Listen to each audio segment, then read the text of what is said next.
మహోన్నతుడైన యేసుక్రీస్తు వారి యొక్క దివ్యనామమునకు కృతజ్ఞతాస్తుతులు.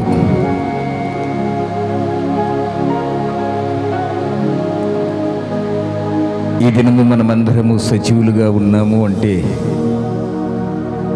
అది కేవలము దేవుని యొక్క కృపయే. ఈ దినము వరకు కూడా మనము సజీవులుగా ఉంచి ఆయన సన్నిధిలో చేరి ఇలాగూ స్తుతించుటకు, కీర్తించుటకు, ఆ ఆరాధ్య దైవమైన యేసుక్రీస్తు వారిని ఘనపరచుటకు మనకిచ్చిన యొక్క జీవమును బట్టి ఆ మహోన్నతమైన దేవునికి మనమందరము కృతజ్ఞతాస్తుతులు చెల్లించబద్దులమైనాం. రండి దేవుని యొక్క వాక్యాన్ని ధ్యానించుదాం. యోనా గ్రంథము 1వ అధ్యాయము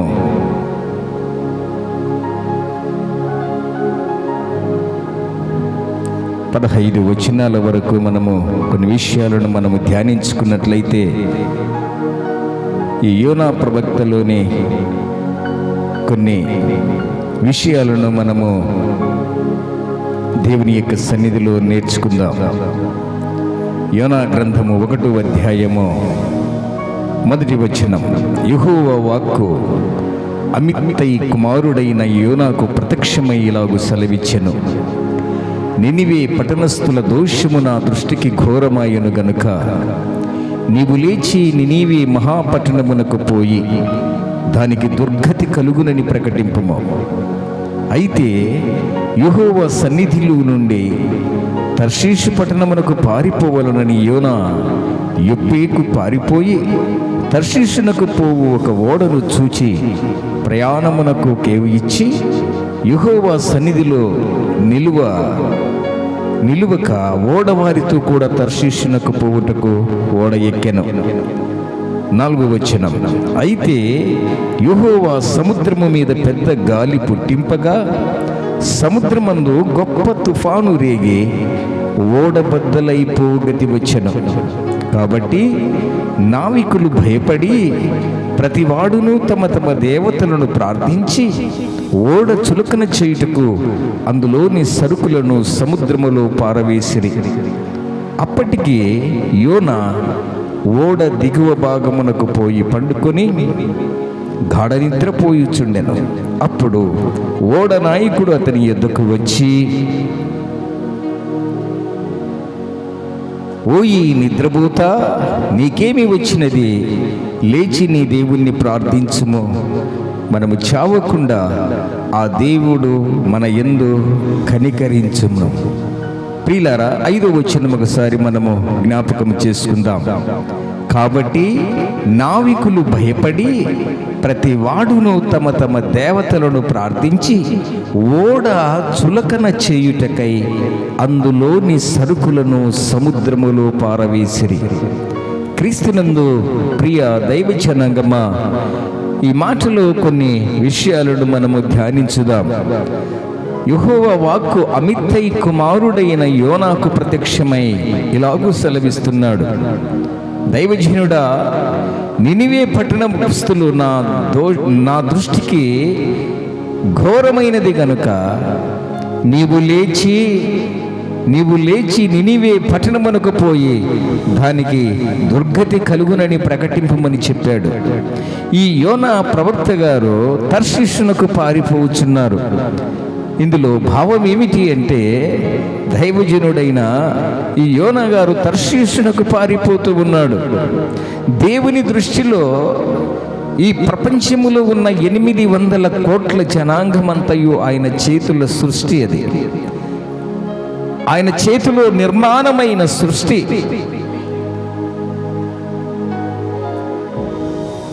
ఆ సృష్టిలో మనమందరము మనుష్యులమే. ఈ మనుష్యులమైన మనములను ఏ ఒక్కరూ నరకాగ్నిలో పడకుండా, ఈరోజు కొందరు అంటారు తెల్లోళ్ళ దేశాన్ని పరిపాలిస్తున్న తెల్లోళ్ళ గ్రంథాన్ని మనం అనుసరిస్తున్నామని. ఆయన తెల్లోళ్ళ దేవుడు కాదు, నల్లోళ్ళ దేవుడు కాదు. యేసుక్రీస్తు అందరికీ ప్రభువు గనుక నినివే పట్టణస్థులు వారు అన్యులైనా దేవుణ్ణి ఆరాధించలేకపోయినా కానీ వారి యందు దృష్టి ఉంచి దేవుడు ఒక ప్రవక్తను అక్కడికి వెళ్ళి దేవుని యొక్క సువార్తను ప్రకటించమని దేవాది దేవుడు యోనాకు ప్రత్యక్షమై దేవుని యొక్క వాక్కు ఆయనకు బోధిస్తున్నాడు. ఈ యోనా గారికి అక్కడ వారు రక్షింపబడుట ఇష్టం ఉండదు. అక్కడి వారు దేవుణ్ణి కనుగొని దేవుణ్ణి ఆరాధించడం అంటే ఆయనకి ఇష్టం ఉండదు. కారణం ఏమిటి? వారు మహాభయంకరులని, మహాశూరులని, మహాధనవంతులని వారి దగ్గరికి వెళ్ళి ప్రకటించుట ఈయనకు భయకంపితుడైపోయాడు. దేవుని దృష్టిలో మాత్రం అందరూ కావాలి దేవుని సన్నిధికి. కులము, ప్రాంతము, భాష భేదాలు లేకుండా ఆయన అందరికీ ప్రభువు కనుక అందరూ యేసును విశ్వసించాలి, ఆయన మార్గాన్ని అనుసరించాలని ఆయన ఉన్నతమైన పిలుపును బట్టి ఆయన ఔన్నత్యాన్ని చాటుటకు ఒక ప్రవక్తను ఏర్పాటు చేసుకుంటే ఆ ప్రవక్త గారు ఏం చేస్తున్నారట? నినివే పట్టణమునకు వెళ్లకుండా ఇక్కడ తర్షీషునకు పారిపోతున్నాడు. తర్షీషు ఒక వ్యాపార పట్టణం. అక్కడ బంగారు, వెండి, అనేక వస్తువులకు వ్యాపార కేంద్రం అది. ఆ వ్యాపార కేంద్రాన్ని, ఆ పర్యాటక ప్రదేశాన్ని సందర్శించుటకు యోనా గారు తర్షీషునకు పారిపోవచ్చున్నాడు. క్రీస్తునందు ప్రియ దైవ జనాంగమా, దేవాది దేవుడు సర్వ మానవాళికి దేవుడైన యేసుక్రీస్తు అందరికీ ప్రభు అన్నాము కదా. ఏ ఒక్కరూ నశించుట ఆయనకి ఇష్టము లేదు గనక ఇంచుమించు రమారమి 1,20,000 మంది అక్కడ కాపురం చేస్తున్నారు. వారందరూ దేవుణ్ణి తెలుసుకోవాలి, వారందరూ దేవుని నిజమైన దైవాన్ని ఆరాధించాలి.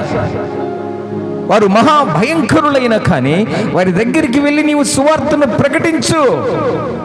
ఇక 40 దినాలలో ఈ భూమి, ఈ యొక్క పట్టణము నాశనము చేయబోతున్నాడు, దేవుని యొక్క ఉగ్రత రాబోతుంది అని యోనా ప్రవక్త గారికి దేవాది దేవుడు యెహోవా ప్రత్యక్షమై, యెహోవా వాక్కు ఆయనకు ప్రత్యక్షమై ఇలాగూ చెప్పుచున్నప్పుడు ఇతడేం చేశాడట?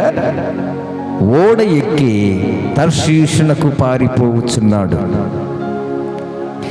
5వ వచనము చూస్తే 4వ వచనం, అయితే యెహోవా సముద్రము మీద పెద్ద గాలి పుట్టింపగా సముద్రమందు గొప్ప తుఫాను రేగి ఓడ బద్దలైపోగతి వచ్చింది.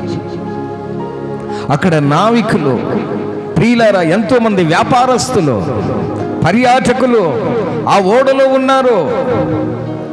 ఆ ఓడలో ప్రయాణం చేస్తూ ఉన్నారు. ఈయన ఎక్కడ దాగి ఉన్నాడట?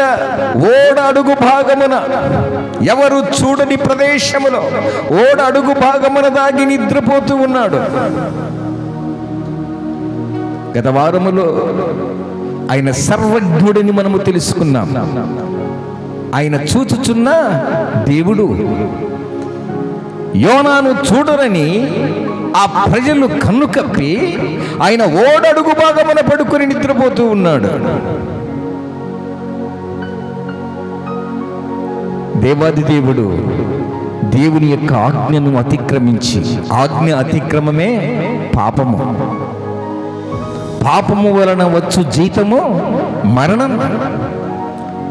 ఈ మరణాన్ని తప్పించాలని ఈ నినివే పట్టణస్థులు మారు మనసు పొంది దేవుణ్ణి ఆరాధించాలని దేవుని యొక్క ఆశయం, ఆయన ఔన్నత్యాన్ని చాటాలని ప్రవక్తకు వాక్కు ద్వారా సెలవిస్తే ఈయన తర్షీషునకు పారిపోయి టికెట్ కొని ఓడలో ఎవరికి కనపడకుండా ఓడ అడుగు భాగమున గాఢ నిద్రపోతూ ఉన్నాడు.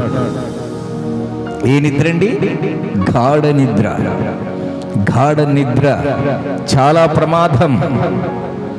గాఢ నిద్ర చాలా ప్రమాదం. ఈ గాఢ నిద్రపోతూ ఉన్న ఈ యొక్క యోనాను బట్టి ప్రియులారా, అక్కడ అందరూ వ్యాపారస్తులు, పర్యాటకులు ఆ ఓడలో ప్రయాణం చేస్తూ ఉన్నారు. ఓడ ప్రయాణం అయిపోతూ ఉంది. సముద్రము నడి సంభ్రమలోనికి వచ్చేసరికి పెద్ద గాలి తుఫానుగా మారిపోయింది. ఓడ ప్రమాదములో పడిపోతూ ఉంది. ఆ ఓడలో ఉన్నవారు భయకంపితులైపోతున్నారు. ఇది ఎప్పుడు జరగలేదే, ఈరోజు ఎవరిని బట్టి ఈ దుష్కార్యము జరుగుతున్నది? ఎవరిని బట్టి ఇలాగూ ఓడ ప్రమాదములో పడిపోతుందని వారు తమ దేవతలను ప్రారంభించారు. యోనా గారు ఎక్కడున్నారట? ఓడ అడుగు భాగమున గాఢ నిద్రపోతూ ఉన్నాడు. ప్రియ దైవ జనాంగమా, కాబట్టి నావికులు భయపడి ప్రతివాడును తమ దేవతలను ప్రార్థించి ఓడలో చులకన చేయుటకై దానిలోని సరుకులను ఎక్కడ పారేశాట? సముద్రములో పారవేశారు. ఈ మాట బహు జాగ్రత్తగా వినండి. ఓడలో సామానులన్నీ ఎక్కడేశారట? సముద్రములో పారేశారు. ఎందుకు? ఓడ చులకన చేయడానికి. ఓడ చులకన చేయటానికి ఆ వ్యాపారస్తులు తీసుకొని వెళ్తున్న సరుకులను ఎంతో వెలపెట్టి కొన్నారు. విలువైన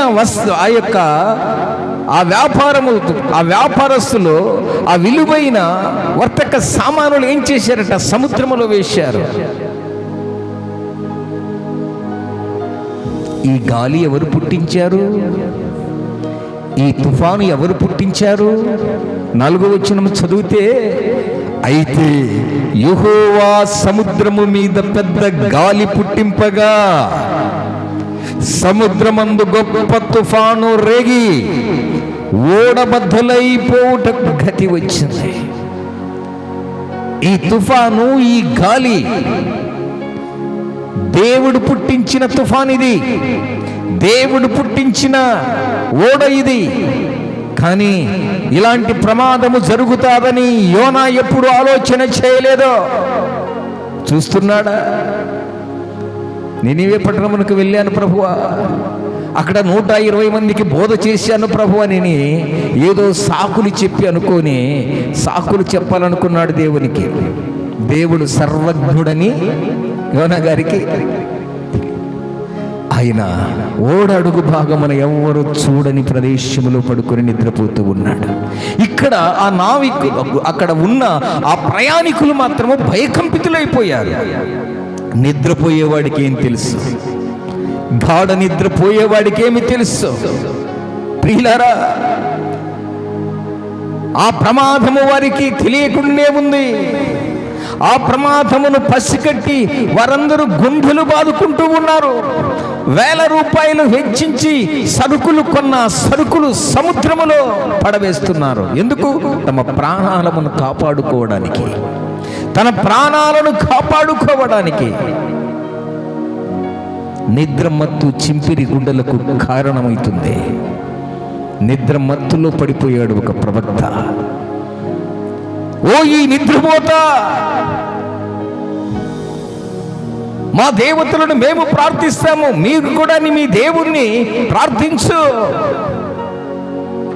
క్రైస్తవులు అనేవారు, ప్రియులారా, యేసుక్రీస్తు ప్రభువు యూదులలో నుంచి వచ్చాడు. కానీ యూదులలో నుంచి వచ్చిన యేసుక్రీస్తు వారు, యూదులు అంటే ఒక మత ప్రవీణులు, మతస్థులు. ఆ మతమే యేసుక్రీస్తు వారిని సిలువేసింది. ఈరోజు క్రైస్తవులంటే మతాన్ని రుద్దేస్తున్నారు. వీళ్ళు మతస్థులు, మతం పట్టింది వీళ్ళకని. యేసుక్రీస్తు మతాన్ని బోధించలా, ఆయన మార్గాన్ని బోధించాడు. అందుకే నేనే మార్గమును, సత్యమును, జీవమునై ఉన్నాను అన్నాడు. మతాలను స్థాపిస్తున్నారు, మతములోనికి బలవంత మార్పిడి చేస్తున్నారంటారు. యేసుక్రీస్తు ప్రభుల వారు ఎప్పుడు కూడా మతాన్ని స్థాపించలేదు, మతాన్ని బోధించలేదు, బలవంత మార్పిడి చేయలేదు. ఆయన అనౌన్స్మెంట్ వస్తుంది తెలుసా? ఎప్పుడు కలరా వ్యాధి వ్యాపించినప్పుడు తమ తమ గ్రామాలలో ఆ పంచాయతీ సర్పంచ్ గారు ఏం చేస్తారంటే, ఒక వ్యక్తిని దండూర వేయమని చెప్పి, ఈరోజు డాక్టర్స్ వస్తున్నారు మన యొక్క గ్రామానికి, ఈ కలరా వ్యాధి ఉండడం వలన మీరందరూ సూదులు వేసుకోవాలో అని ప్రకటిస్తారు. పోలియో వ్యాధి ఇచ్చింది. పోలియో వ్యాధి పోవాలంటే ఇంజెక్షన్లు వేసుకోండి అని మార్గంలో వారు నీ ఇంటికొచ్చి, నీ ఇంటిలోనికి వచ్చి చెప్పరు, వాళ్ళు మార్గంలో ప్రకటించుకుంటూ వెళ్తారు. ఎందుకు? పోలియో వ్యాధి రాకుండా సూదులు వేసుకోమని, కలరా వ్యాధి రాకుండా మందులు వేసుకొని డాక్టర్ దగ్గర ట్రీట్మెంట్ తీసుకోమని ప్రకటిస్తారు. ఈరోజు చేసేది మత ప్రచారాలు కాదివి. మతాన్ని ఎప్పుడు కొట్టివేశాడు యేసు ప్రభుల వారు. ఆయన యూదులలో నుంచి, మత ప్రవిష్టులలో నుంచి ఆయన పుట్టినా కానీ మనమందరం ఎవరిమంటే ఆయన రక్తములో కడగబడిన వారిమి. నజరేయుడైన యేసు క్రీస్తు యొక్క యాజకులము, రాజవంశములో పుట్టిన వారిమి. మనమే నిజమైన క్రైస్తవులము, మనము యూదులము కాదు. యూదులంటే మతాన్ని బోధించేవారు. మనమెవరిమట? క్రీస్తును అనుసరించేవారు, క్రీస్తును ధరించుకున్నవారు, క్రీస్తు మార్గములో పయనిస్తున్న వారందరము మనమందరము క్రైస్తవులము. మనం యూదులము కాదు. యూదులకి భేదాలు ఉంటాయి, వీధులకి మతాలు ఉంటాయి. సమరయులకు యూదులకు పడదు. తక్కువ జాతిని చిన్న చూపు చూసేవారు యూదులు. అలాంటి వారివి కాదు మనము. యేసు క్రీస్తు రక్తములో కడగబడిన తర్వాత ఆ కులమనే అడ్డుగోడ, ఆ మతాలన్నీ అడ్డుగోడ ఎప్పుడు సెల్వమ్రానులో ఆయన ప్రాణము పెట్టడం వలన డేరా నిడిగా చీలింది. కులాలు, మతాలు అవన్నీ క్రీస్తునందు ప్రియ దైవ జనాంగమా, దేవతలను ప్రార్థిస్తున్నారు. మీరు మీ దేవుడు గొప్పవాడేమో, మీ దేవుని కూడా ప్రార్థించు అంటే అయ్యగారు ఎక్కడున్నారు? ఓడ అడుగు భాగమున నిద్రపోతూ ఉన్నాడు. వీరు వెళ్ళపెట్టి కొనబడిన సరుకులను సముద్రములో పడవేశారు. ఈ మాట జాగ్రత్తగా వినండి. క్రీస్తునందు ప్రియ దైవ జనాంగమా, సామానులు బలమైనవ్యా, సామానులు భారమైనవ్యా, పాపము భారమైందా? సామానులు భారమైనవ్యా, పాపము భారమైందా? ఎన్ని సామానులు సముద్రములో పడవేసినా కానీ ఓడ చులకన కావటము లేదు. ఎన్నో వేల లక్ష రూపాయలు హెచ్చించి వాళ్ళు ఆ రవాణా చేస్తూ ఉన్నారు సరుకులను. విలువ పెట్టి కొనబడిన సరుకులు సముద్రములో పడవేసినా కానీ ఓడ చులకన కావటము లేదు. ఓ ఈ నిద్రపోతా లేచి నీ దేవుణ్ణి ప్రార్థించు అన్నప్పుడు ఈయనకు తెలుసు,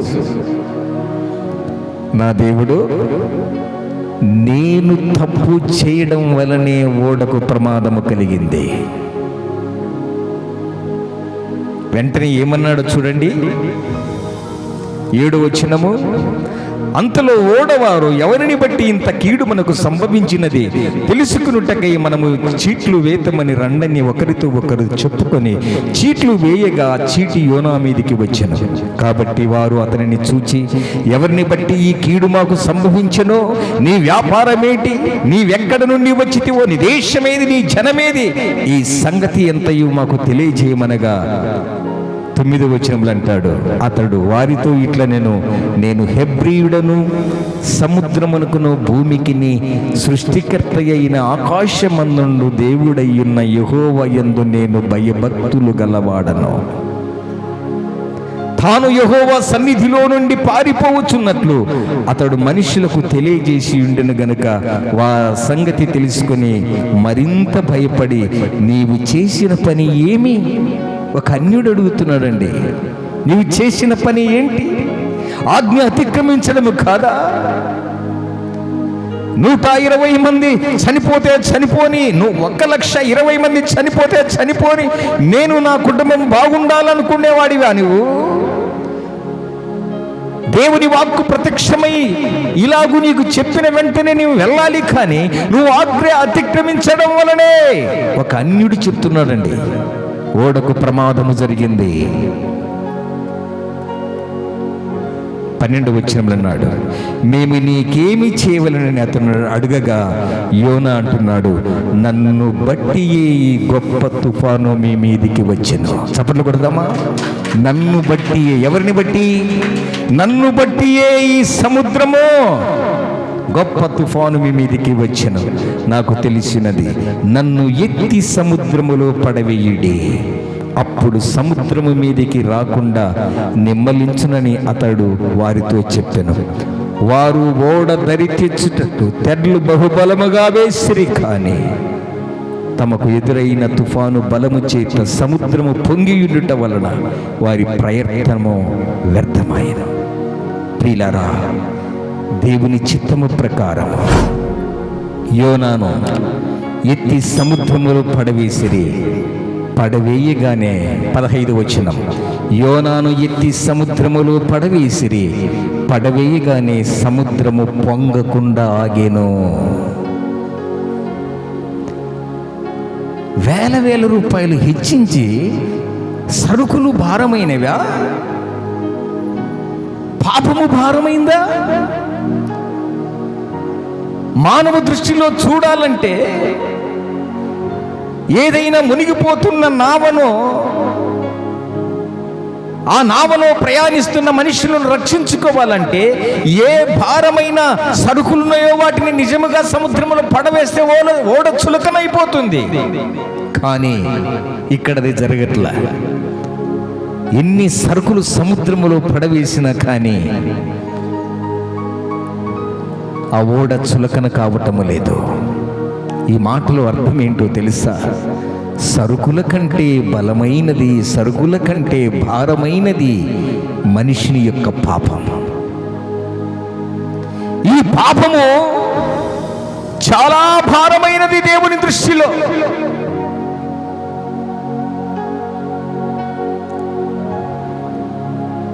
ఒక్క వ్యక్తి పాపము చేయడం వలన ఓడంతటికి ప్రమాదము కలిగింది. ఒక్క వ్యక్తి పాపము చేయడం వలన ఆ ఓడలో ప్రయాణిస్తున్న వారందరూ భయకంపితులైపోతూ ఉన్నారు. ప్రియమైన బిడ్డలో, ఒక యజమానుడిగా ఒక ఇంట్లో ఒక యజమానుడు తండ్రి తప్పు చేస్తే ఆ కుటుంబం అంతటి శాపమే. కుటుంబంలో ఉన్న ఏ వ్యక్తి అయినా కానీ ఒక పాపము చేస్తే ఆ ఇంటికి అంత ప్రమాదమే.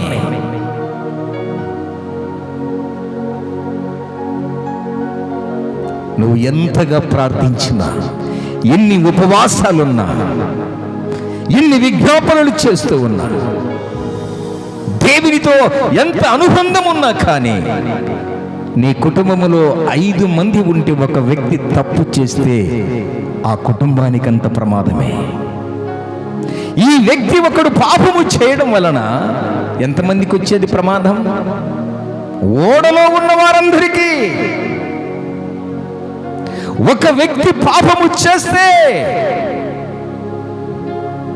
ఏమంటారో తెలుసా? నిన్ను కన్న తండ్రి ఎవర్రా, నిన్ను కన్న తల్లి ఎవర్రా? ఒక వ్యక్తి తప్పు చేయడం వలన నోవాకు, ఆ యోనా ఓడలో అతను తప్పు చేయడం వలన ఓడంతటికి ప్రమాదం వచ్చేసింది. కుటుంబంలో ఒక వ్యక్తి తప్పు చేయడం వలన ఆ సభ్యులందరికీ, ఆ కుటుంబానికి చెడ్డ పేరే. దేవుడు కోరుకునేది ఏంటో తెలుసా? సామూహిక పరిశుద్ధత. సామూహిక పరిశుద్ధత. అమ్మా, నీ భర్త పరిశుద్ధుడైతే ఆ పరిశుద్ధత నీకు రాదు. నీవు కూడా పరిశుద్ధురాలివై ఉండాలి. భార్యాభర్తలు ఇరువురు పరిశుద్ధులైతే సరిపోదు, నీ పిల్లలు కూడా మార్గములో నడవాలి. నువ్వు ఎంత ప్రార్థించినా, ఎంత ఉపవాసాలున్నా, ఎంత కన్నీరు కార్చినా నీ బిడ్డల ద్వారా నీవు చేసే ప్రార్థన వ్యర్థమైపోతుంది. బైబిల్లో చెబుతున్న ఈ సత్యము అనేక హృదయాలను కదిలిస్తూ ఉంది. కన్నీరు కారుస్తున్నావు, ఉపవాసాలుంటున్నావు, వేకువజామున లేచి ప్రార్థిస్తూ ఉన్నావు. నిన్ను చూసి మా తల్లి పిచ్చిది, మా తండ్రి పిచ్చోడు అనుకుంటున్నారు. బిడ్డలో ఈ మాట జాగ్రత్తగా విను. యోనా ఒక్కడు పాపము చేయడం వలన, యోనా ఒక్కడు నోవా ఆ యొక్క ఓడలో తప్పు చేసి పారిపోతుండడం వలన ఆ ఓడలో ఉన్న వారందరికీ ప్రమాదము కలిగింది. ఒక కుటుంబములో 5, 6 మంది, 7 మంది కుటుంబ సభ్యులు ఒక్కడు పాపము చేస్తే ఆ కుటుంబానికి శాపము. మనం అనుకుంటాం, దేవుడు నమ్ముకున్నానన్నా, ఎంత ప్రార్థన చేసినా కానీ దేవుడు నా మనవి ఎందుకు ఆలకించట్లేదు? ఎప్పుడైనా చర్చించావా బిడ్డలను కూర్చోబెట్టి? ఎప్పుడైనా బిడ్డలను కూర్చోబెట్టి బోధించావా? నీ బల్ల చుట్టూ ఒలీవ మొక్కల వలె నీ పిల్లలు ఉందురు అంటే బల్ల చుట్టూ కాదు, ఊరంతా తిరిగి వస్తాడేట. ప్రార్థనని సమయములు తప్పించుకొని వెళ్తారు. ఎక్కడ ఉంది సామూహిక పరిశుద్ధత? ఎక్కడ ఉంది సామూహిక కుటుంబ ప్రార్థన? ఎక్కడ ఉంది సామూహిక సంఘములో పరిచర్య?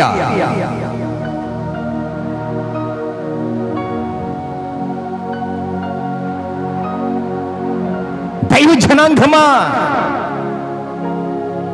ఇశ్రాయేలుల పట్టణములో, ఇశ్రాయేలుల ప్రజలలో యెరికో పట్టణానికి, యెరికో పట్టణము భయంకరమైనది. యెరికో గోడల మీద పాపము చేస్తున్న ఒక స్త్రీ మనకు తెలిసే ఉంటుంది. ఆమె రాహాబు అనే స్త్రీ. అటువంటి భయంకరమైన పట్టణము, అటువంటి వ్యభిచారము కలిగిన పట్టణము, అటువంటి పట్టణము మీద యెరికో గోడలను కూర్చాడు. దైవజనులు, ఇశ్రాయేలులు సముష్టిగా ప్రార్థన చేస్తే యెరికో గోడలు కూలిపోయాయి.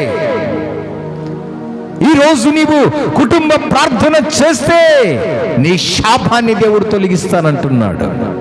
నువ్వు సముష్టిగా అందరూ ఏక మనస్సు కలిగి సంఘమంతయు ప్రార్థిస్తే సంఖ్యలు తెగిపోయినట్లుగా ఈరోజు సంఘాభివృద్ధి కలుగుతుంది. ఎక్కడుంది? ఏకాభిప్రాయం ఉందా? కుటుంబంలో ఏకాభిప్రాయము లేదు, సంఘములో ఏకాభిప్రాయము లేదు, పెద్దలకు లోబడే తత్వము లేదు. భర్తకు భార్య విధేయురాలై కావాలి, భార్య భర్తను విధేయురాలై ఉండాలి, భర్త భార్యను ప్రేమించాలి, తల్లిదండ్రులను పిల్లలు సన్మానించాలి. ఇటువంటి దైవికమైన కుటుంబము ఉంటే నిజముగా మన కుటుంబాలకు శాపాలు తగులకుండా ఉంటాయి, దేవుని ఉగ్రత రాకుండా ఉంటుంది. ఇప్పుడెవరు ఉన్నారండి? నీవెవరు నాకు చెప్పడానికి? నాకు అంత తెలుసులే. నేను చదివేది ఏంటో తెలుసా? బీటెక్. నేను చదివేది ఎంతో తెలుసా? ఎంటెక్. నువ్వు ఎంత చదివినా, నువ్వు ఎంత ఉన్నతమైన స్థితిలో లేకున్నా కానీ సామూహిక ప్రార్థనలో నీ తల్లిదండ్రులకు నీవు సహకరించకపోతే, బిడ్డలు, దేవుని వాక్యం ఇలా బోధిస్తూ ఉంది. ఓడలో ఉన్న ప్రజలందరికీ ముప్పు తెచ్చాడు యోనా. దేవుని యొక్క ఔన్నత్యాన్ని చాటి చెప్పాల్సిన యోనా ఓడ అడుగు భాగమున నిద్రపోయి ఈ ఓడలో ఉన్న ప్రజలందరికీ ముప్పు తెచ్చాడు. ఈరోజు మనం పరీక్షించుకోవాలి. దేవా, నా కుటుంబ ఆర్థిక అభివృద్ధి కలగలేదంటే కారణం ఎవరు? కూర్చోపెట్టి మాట్లాడు. బిడ్డలందరినీ దగ్గరికి తీసుకొని కుటుంబ ప్రార్థన, సామూహిక ప్రార్థన, సామూహిక పరిశుద్ధత దేవుడు కోరుకుంటూ ఉన్నాడు.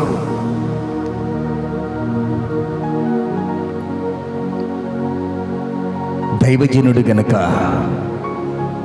ఆయన వెంటనే నా దేవుడు, నేను ఆరాధించే దేవుడు సర్వజ్ఞుడు అని కనుగొని వెంటనే అన్నాడు, నన్ను ఎత్తి సముద్రములో పడవేయండి. 15వ వచనం చదవండి ఒకసారి. యోనాను ఎత్తి సముద్రములో పడవేయగా సముద్రము పొంగకుండా ఆగెను. చప్పట్లు కొట్టి దేవుని మేము పరుస్తాం. ప్రియులారా, నోవాహు యోనా భారమైన వాడా, సరుకులు భారమైనవా? దేవుని దృష్టిలో ఆ ఓడలో ప్రయాణిస్తున్న ప్రజలలో యోనా చేసిన పాపము ఇక్కడ చాలా భారమైపోయింది దేవుని దృష్టిలో. సరుకులు భారము కాలా, యోనాలో ఉన్న పాపము భారమైంది. ఏంట్రా మీ దేవుడు సైకోనా? కొందరు అంటున్నారు ఇప్పుడు సోషల్ మీడియాలో, యేసుక్రీస్తు వారు సైకో అంటారు. ఆయన ప్రేమామయుడు గనక, ఆయన అందరివాడు గనక, సర్వ ప్రపంచములు ఉన్న ఏ మనుషుడు నరకాగ్నిలో కాలిపోవుట ఇష్టము లేదు గనుక అన్య దేశమైన నినివే పట్టణములో కూడా 120,20,000 మంది నాశనమైపోకుండా, దేవుని యొక్క ఉగ్రతకు బలి కాకుండా వారు కూడా దేవుణ్ణి విశ్వసించాలి, వారు కూడా నా మార్గాన్ని అనుసరించాలని, మార్గాన్ని అనుసరించి నడుచుకోవాలని దేవుని యొక్క ఆశయం. ఆయన సైకోనా? ప్రియులారా, సరుకులు భారమైనవి. ఒక వ్యక్తి ఎత్తగలిగితే ఒక 100 కేజీలు సరుకులు ఎత్తగలుగుతాడు. కానీ ఆ ఓడలో ఉన్న సరుకులు చాలా భారమైనవి. వాటన్నిటిని సముద్రములో పడవేసిన సముద్రము నిమ్మలము కావటము లేదు. ఈరోజు మనిషినిలో ఉన్న పాపమే దేవుని దృష్టిలో భారమైనది. ఇక్కడ నిజంగా మనము భౌతికంగా ఆలోచించేస్తే మనుషులందరికీ ఏం కనిపిస్తుందో తెలుసా? యోనాను ఒక దైవజనుడు, ఆయన ఎత్తి సముద్రంలో పడవేయడం ఏంటయ్యా? మీ దేవుడు చంపేవాడా? నీళ్ళల్లో పడేసేవాడా?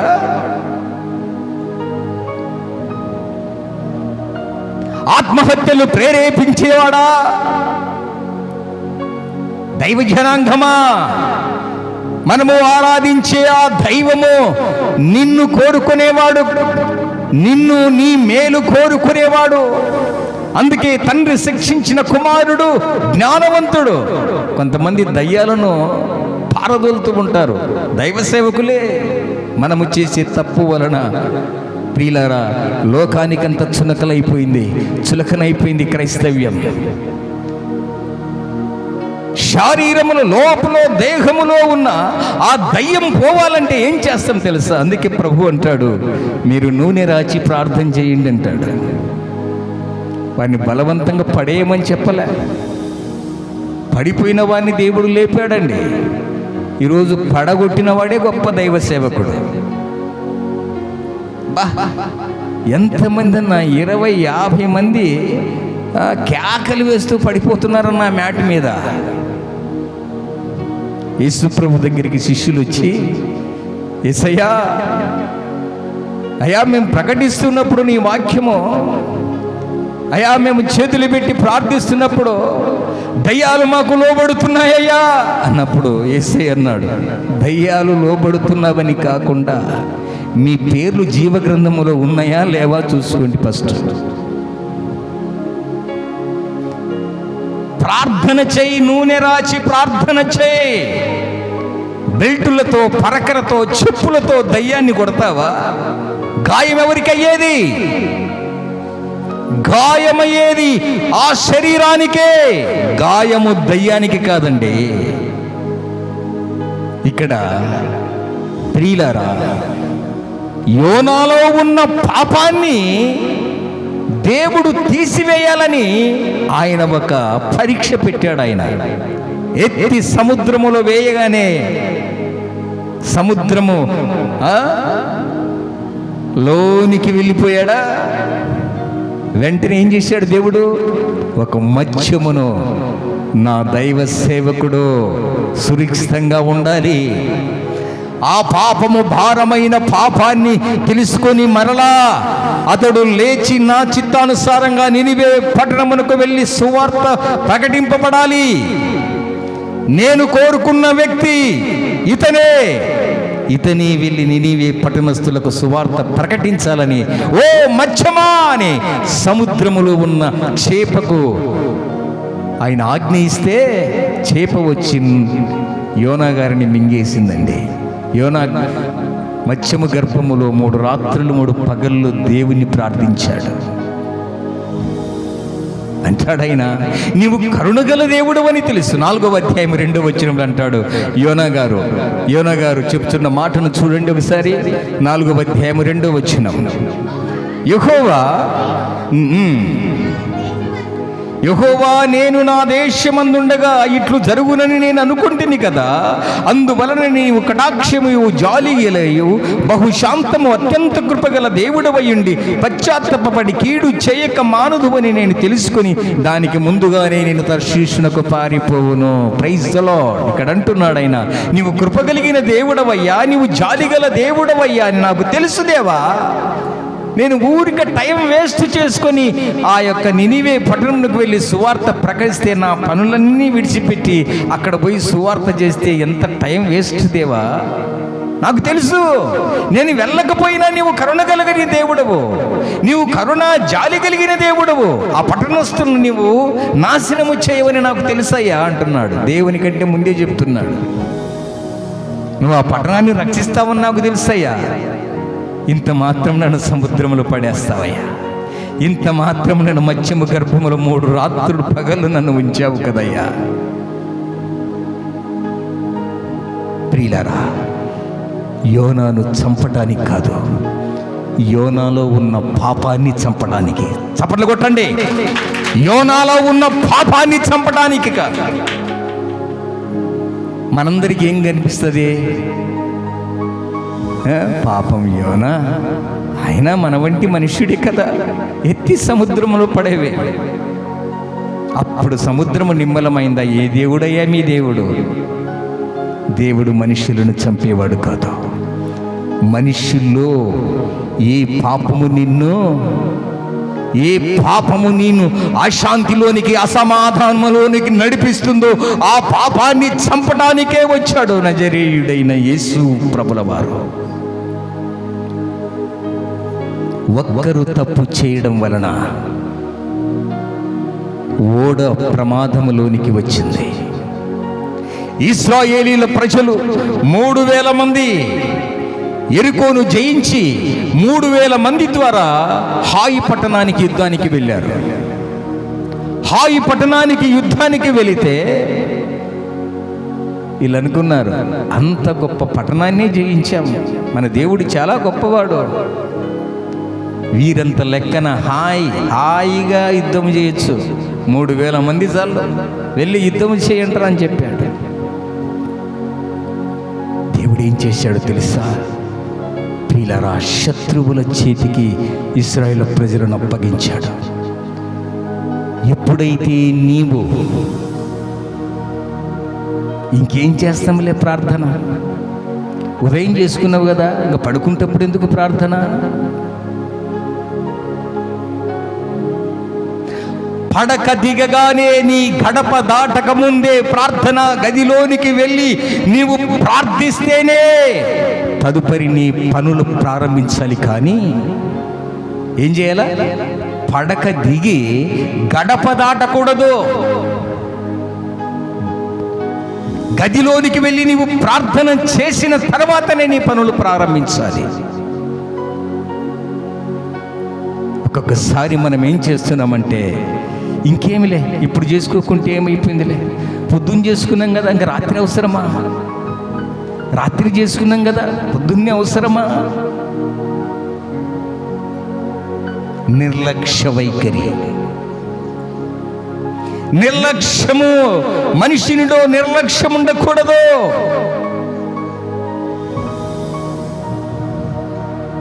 ముమ్మారు ప్రార్థించాడు దానియేలు భక్తుడు. 7 మార్లు స్తుతిస్తూ ముమ్మారు ప్రార్థించేవాడు దావీదు గారు. అందుకే యేసు ప్రభువు అని నీ నోటితో ఒప్పుకొని ఆయనను మృతులలో నుండి లేపినని నీ హృదయమందు విశ్వసించిన ఎడల నీవు రక్షింపబడదువు. నీ నోటికి యేసు ప్రభువు అనే నామాన్ని ధ్యానము చేయాలి.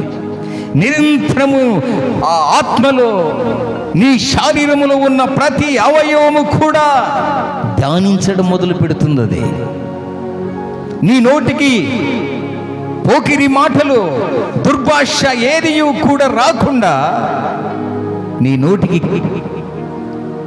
కంచె చిక్కము వేస్తూ ఉంటుంది. ప్రియులారా, దేవుని నామాన్ని స్మరిస్తూ దేవుని నామాన్ని కీర్తిస్తూ ముందుకు సాగిపోయి ఇశ్రాయేలు ప్రజలు 3000 మంది శత్రువులను జయించటానికి వెళితే, విజయం సాధించటానికి వెళితే, హాయి పట్టణస్థులు ఇశ్రాయేలు ప్రజలను ఓడించి 36 మందిని చంపేశారు. 36 మందిని చంపేశారు వారు శత్రువులు. చిన్న దేశం అండి, చిన్న దేశం. శ్రీలంక చూసారా? మ్యాప్లో ఎంత కనపడుతుంది? అంత కనిపిస్తుంది. చిన్న దేశం. ఇజ్రాయేల్ పట్టణం ఇంత చిన్న దేశం. కానీ యేసుక్రీస్తు ప్రభుల వారు అక్కడికే 1000 ఏళ్ల పరిపాలన, అక్కడికే యెరూషలేము శిఖరము మీద కూర్చొని మనందరినీ ఏలబోతున్నాడు ఆయన. మనమందరం చిన్న పట్టణమని నీవు నిర్లక్ష్యము చేయకూడదు. చిన్న పట్టణమని దూషించకూడదు. వాడు చిన్నవాడు, వాడి దగ్గర ధనము లేదు, వాడు పనికి మాలిన వాడు అని నీవు చిన్న చూపు చూడకూడదు ఏ వ్యక్తిని కూడా. వాడు భిక్షగాడు కానీ, ఐశ్వర్యవంతుడు కానీ, ప్రైమ్ మినిస్టర్ కానీ, వాడు కట్టెలు కొట్టే బ్రతికే ప్రతి వ్యక్తి కానీ, ఆయన హృదయములో దేవుడిచ్చిన ఆత్మ ఉంది. అందరూ సమానులే ఆయన దృష్టిలో. ఈ భూ సంబంధమైన నీవు ఒకవేళ ధనవంతుడవైతే నీకు గౌరవ మర్యాదలు నీకు ఇస్తారేమో, కానీ దేవుడు మాత్రము నీ గౌరవాలు, నీ మర్యాదలు, నీ ధనము, నీ సంపద ఇవన్నీ చూడడు. వాడు దివ్యాంగుడైనా, దివ్యాంగురాలైనా, కూటుకి లేక పేదవాడైనా కానీ, ఒక పేద లాజరు గడప దగ్గర 2 ముక్కలు పడిన 2 ముక్కలు తింటున్నవాడు దేవుడు చూశాడు. అతన్ని ఆదరించే దైవము లేదు. కురుపులతో కూడినవాడు. ఆ కురుపులు చూపించుకోవడానికి, ఆసుపత్రిలో వైద్యము చేపించుకోవడానికి కనీసము ధనము లేనివాడు, ధనము వెచ్చించలేనివాడు, కార్పొరేట్ స్కూల్లో వారి పిల్లలను చేర్పించలేక చదివించలేని దుస్థితిలో ఉన్న లాజరును దేవుడు చూశాడు. ఆయనకు వైద్యునిగా ఎవరిని పంపారో తెలుసా? మీకు తెలుసా? మీకు తెలుసా? లాజరుకు వైద్యులు ఎవరు వచ్చి వైద్యం చేశారో తెలుసా? కుక్కలు వచ్చి వైద్యం చేసేయండి. చప్పట్లు కొడదాం. కుక్కలు వచ్చి కురుపులు నాకి డాక్టర్లు చెప్తారు, సైంటిస్టులు చెప్తారు, కుక్క నాలుకలో యాంటీబయాటిక్స్ ఉంటాయట. ఆ కుక్క ఏ పుండునైతే నాకుతే అది మాడిపోద్దట. పసుపులో ఎందుకు వాడతామో తెలుసా? యాంటీబయాటిక్స్. కొందరు అంటారు, పసుపు రాసుకున్నావే, పసుపు రాసుకోకూడదు కదా, నువ్వు దేవుణ్ణి నమ్ముకున్నావు, పసుపు రాసుకోకూడదు కదా. సృష్టిలో ఉన్నామండి మనము. పసుపు వ్యతిరేకమా మనకు? పసుపు రాసుకోకూడదా? వధువును సిద్ధపరిచేటప్పుడు పసుపు రాస్తారు కదా. ఎందుకో తెలుసా ఈ పసుపు రాసుకునేది? ప్రియులారా, ఉదయాన్నే లేస్తే సాయంకాలం వరకు ఆ తల్లి, ఒక మహిళ కుటుంబం కోసం కష్టపడి ఇన్ని పాత్రలు ముందేసుకొని తోముతూ ఉంటారు. ఎప్పుడు నీటిలో చెప్పులు వేసుకొని ఇంట్లో తిరగలేరు. ఎప్పుడు పని చేస్తూ ఉన్నప్పుడు ఆ కాళ్ళు ఎంతో తడైపోతుంటాయి.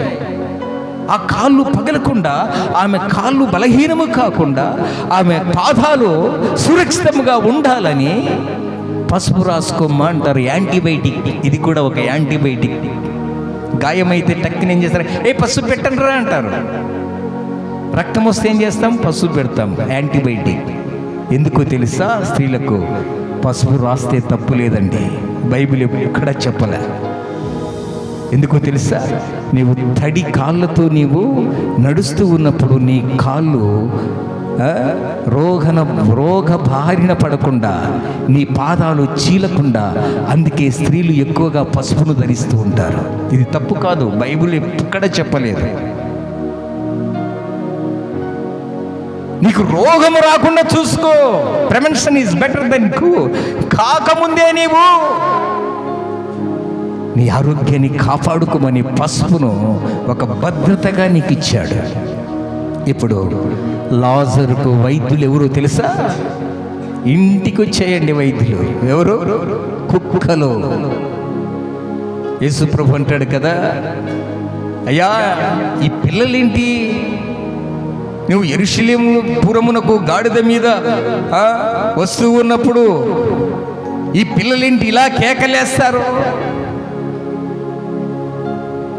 దావీదు కుమారుడా హోసన్నా, జయము జయమని ఈ పిల్లలెందుకు ఇలా కేకలు పెడుతున్నారు?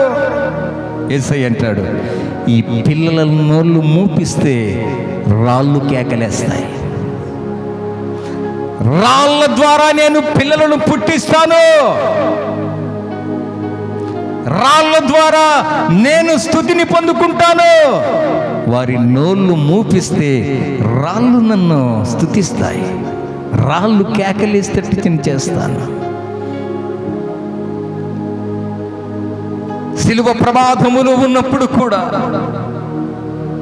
అయ్యా నీవు దేవుని కుమారుడవు, దేవుడివి కదా, నిన్ను నీవు రక్షించుకో అని ఆయన యూదులు తూలనాడినప్పుడు ఆయన అంటాడు, నేను తలుచుకుంటే 12 వ్యూహల సైన్యం ఇక్కడికి భూమి మీదకి వస్తుంది అంటాడు ఆయన.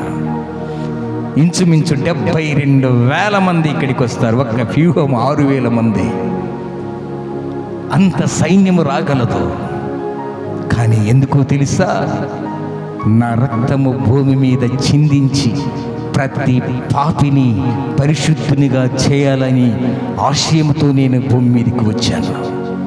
ప్రాణము పెట్టుటకు నాకు అధికారము కలదు, ప్రాణము తీసుకున్నటకు నాకు అధికారము కలదు.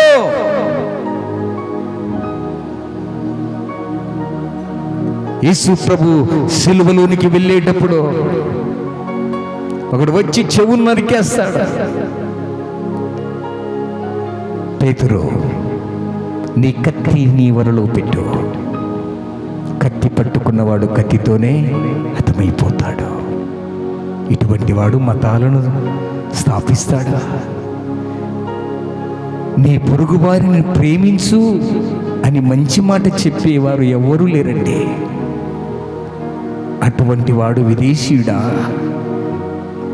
అటువంటి వాడు తెల్లవాడా? అటువంటి వానికి నల్లవాడు తెల్లవాడని ముద్ర వేస్తారా?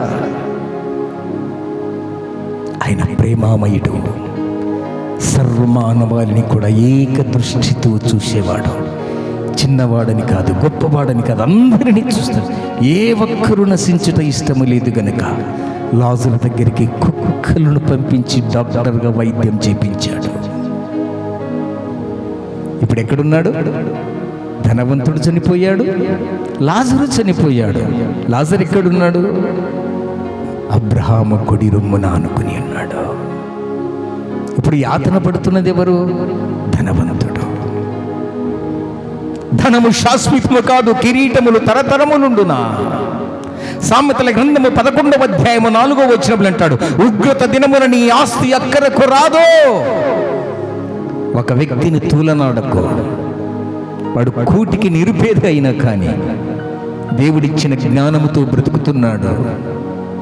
వాడు భిక్షగాడు కానీ, రిక్షా తొక్కే కార్మికుడు కానీ,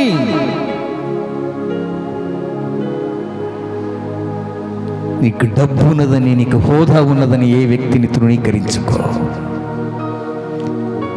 తృణీకరించిన ధనవంతుడు చనిపోయాడు, తృణీకరింపబడిన లాజరు చనిపోయాడు. లాజరు కుడి పార్శ్వమున కూర్చొని ఉన్నాడు, ధనవంతుడు యాతన పడుచు ఉన్నాడు. ఒకరోజు వస్తుందండి, ఆ రోజు పిల్ల జాడ తల్లికి లేక, తల్లి జాడ పిల్లకు కాక,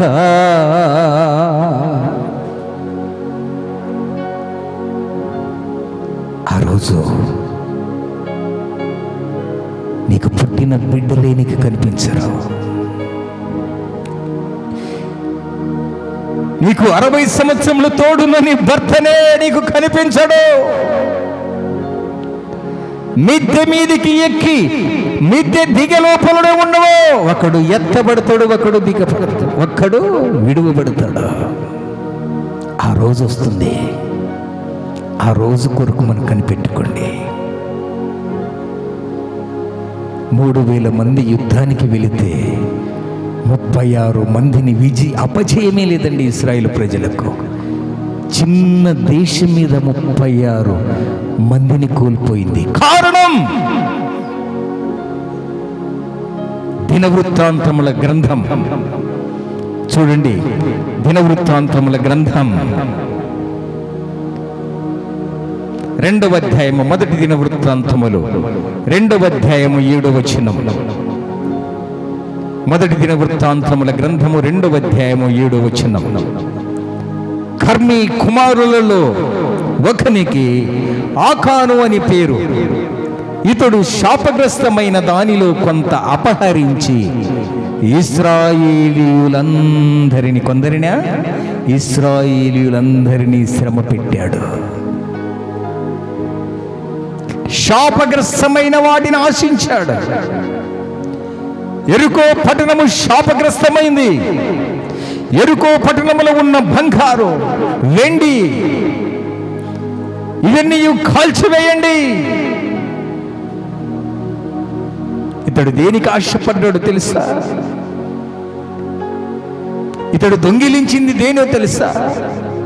ఒక షీనారు వస్త్రము, 200 తులముల వెండిని, 50 తులముల ఎత్తుగల బంగారు కమ్మిని ఆశించి, ప్రియులారా, తన కుటుంబానికి, తన దేశానికి ఏం చేసుకున్నాడట? నాశనము కొని తెచ్చుకున్నాడు. శాపగ్రస్తమైన దానిని ముట్టాడు. వెండి, బంగారాలు, వస్త్రాలు ఇవన్నీ యుద్ధము చేస్తూ ఉంటే, కొందరు రైలు యాక్సిడెంట్ అయినప్పుడు ముక్కలు ముక్కలైపోయిన శరీరాలు, అక్కడ ఉన్న కళేబరాల శవాలు, ఆ పార్థిక దేహాలు తీసుకుని వచ్చి ఆ రైల్వే ప్లాట్ఫారం మీద పడుకోబెడితే కొందరు వ్యక్తులు ఏం చేస్తుంటారా, ఆ శవం మీద ఉన్న బంగారు, వెండి ఏమేమి ఉన్నాయని దొంగిలించడం. ఇక్కడ ఎరుకో పట్టణాన్ని దేవుడు నాశనం చేశాడు. ఆ ఎరుకోలో ఉన్నది ఏది కూడా శాపగ్రస్తమైంది. ఆ శాపగ్రస్తమైన దాన్ని నీవు ముట్టకూడదు అంటే, ఇశ్రాయేలీయులందరిలో శాపగ్రస్తుడైన ఆకాను దాన్ని దొంగిలించి దాచుకోవడం వలన ఏమైపోయాడ? ఇశ్రాయేలు ప్రజలందరికీ అపజయం కలిగింది. ఒక్క వ్యక్తి పాపము చేస్తే ఇశ్రాయేలీయులందరికీ ఏమైపోయింది? అపజయము కలిగింది. ఒక్క వ్యక్తి కుటుంబములో పాపము చేస్తే, ఆ కుటుంబములో ఒక్క వ్యక్తి దేవునికి వ్యతిరేకముగా ఉంటే, నా తల్లిదండ్రులు చర్చికి వెళ్తారు కదా, నేను కూడా చర్చికి వెళ్ళాలని పిల్లలకు ఒక నియమ నిబద్ధత ఉండాలి. నా తల్లిదండ్రులు దేనిని ఆరాధిస్తూ ఉన్నారు? మీరు వెళ్ళండి, నేను ఇంకొక దేవుణ్ణి. తల్లిదండ్రులకు ఒక దేవుడు, పిల్లలకు ఒక దేవుడు. మన కుటుంబాలు ఆర్థికంగా, ఆత్మీయంగా ఎందుకు బలపడడము లేదు అంటే, ప్రియులారా, కుటుంబంలో ఒక్కొక్కరు ఒక్కొక్క దేవుణ్ణి ఆరాధించడం వలన ఒక్కొక్కరు ప్రియులారా సమిష్టి కృషి లేదు, సమిష్టిగా ప్రార్థన లేదు, సమిష్టిగా కష్టపడడం లేదు, సమిష్టిగా దేవుని సంఘములో పరిచర్య చేయటం వలనే మనమందరము ప్రియులారా దేవునికి సమిష్టిగా ఆయన్ను ఆరాధించలేకపోవడం వలనే ఇలాంటి దుస్థితి కొని తెచ్చుకుంటూ ఉన్నాం. ప్రియులారా, దుఃఖం వస్తుందండి. ఆకానును మనము ధ్యానిస్తే యెహోషువ గ్రంథము 7వ అధ్యాయము 24వ వచనం చూడండి. యెహోషువ గ్రంథము 7వ అధ్యాయము 24వ వచనం.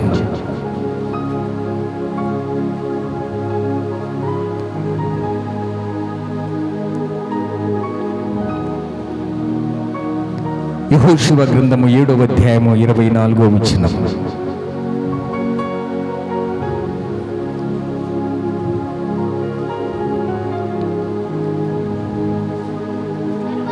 తరువాత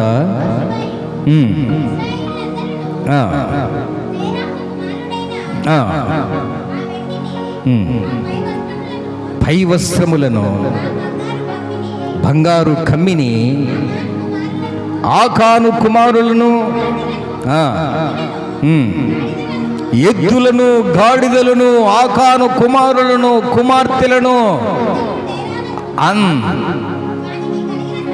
వానికి కలిగిన సమస్తమును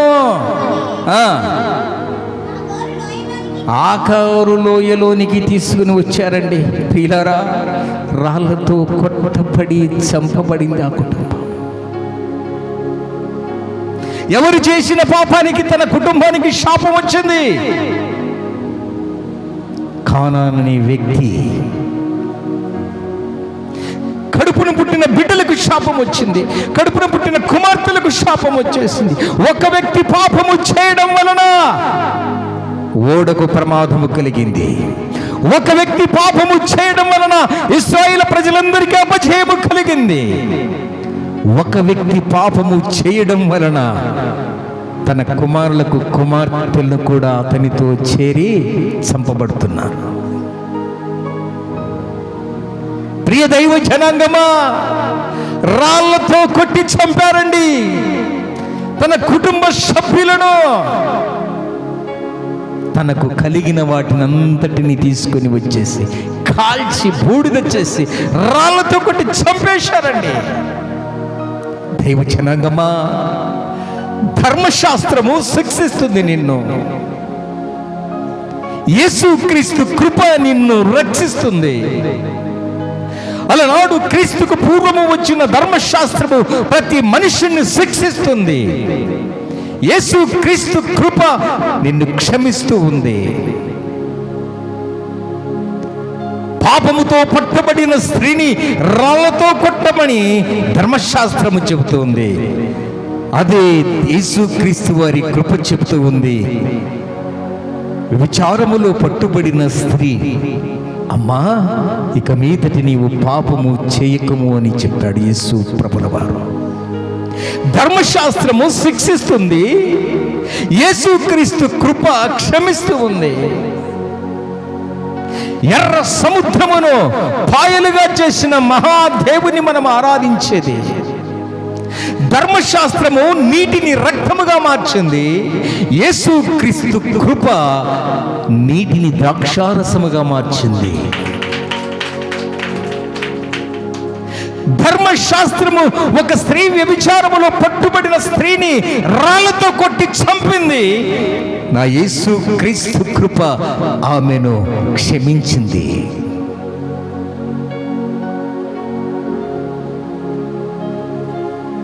ప్రియులారా, మనము ఆరాధించే ఈ దైవము నిన్ను శిక్షించేవాడు కాదు. ఎంత ఘోర పాపినైనా నేను క్షమిస్తానన్నాడు. ఒకడు మొండివాడై తల్లిదండ్రులకు తిరుగుబాటై తల్లిదండ్రులు చెప్పిన మాట వినకుండా ఉంటే ధర్మశాస్త్రం ఏం చేసిందో తెలుసా? వారిని ఊరి గవిన పెద్దల సమక్షంలో వారిని నిలువబెట్టి ఆ కన్న తల్లిదండ్రులు వెళ్ళి, అయ్యా వీడు నా మాట వినట్లేదయ్యా అని తల్లిదండ్రులు ఒక్క మాట ఆ గవిని పెద్దలకు, ఊరి పెద్దలకు చెబితే ఆ పెద్దలు ఏం చేసేవారో తెలుసా? ఏమని తీర్పిచ్చేవారో తెలుసా? మన ధర్మశాస్త్రం ఉంది కదా, తిరగబడిన ఆ మొండివాడిని, తిరుగుబాటు చేసిన ఆ వ్యక్తిని నీ కుమారుణ్ణి తీసుకొనిరా అని గవిని దగ్గర నిలవబెట్టి పరిగెత్తించి రాళ్లతో కొట్టి చంపింది ధర్మశాస్త్రం. యేసు క్రీస్తు కృప చెప్పింది, వాడు ఆస్తి సర్వనాశనము చేసిన, పందులు తినే పొట్టు దగ్గర సహవాసము చేసిన, వాడు తండ్రిని వ్యతిరేకించి ఆస్తిని సంపాదించుకొని దుర్వ్యాపారమునకు పాడు చేసి వేశ్యలకు సాంగత్యము చేసిన అటువంటి వ్యక్తిని చేరదీసింది యేసు క్రీస్తు కృప. తండ్రి, నీకు విరోధముగా నేను పాపము చేసినను తండ్రి అని వాడు పశ్చాత్తాపడితే ఆ తండ్రి గుండెలకు హత్తుకుని వాడి మెడ మీద పడి ముద్దు పెట్టుకునేనని బైబిల్ చెబుతూ ఉంది. ధర్మశాస్త్రము ఆ తప్పు చేసిన కుమారుణ్ణి శిక్షిస్తే దేవుని యొక్క కృప, యేసుక్రీస్తు కృప ఆ వ్యక్తిని ఏం చేసిందట? క్షమించింది.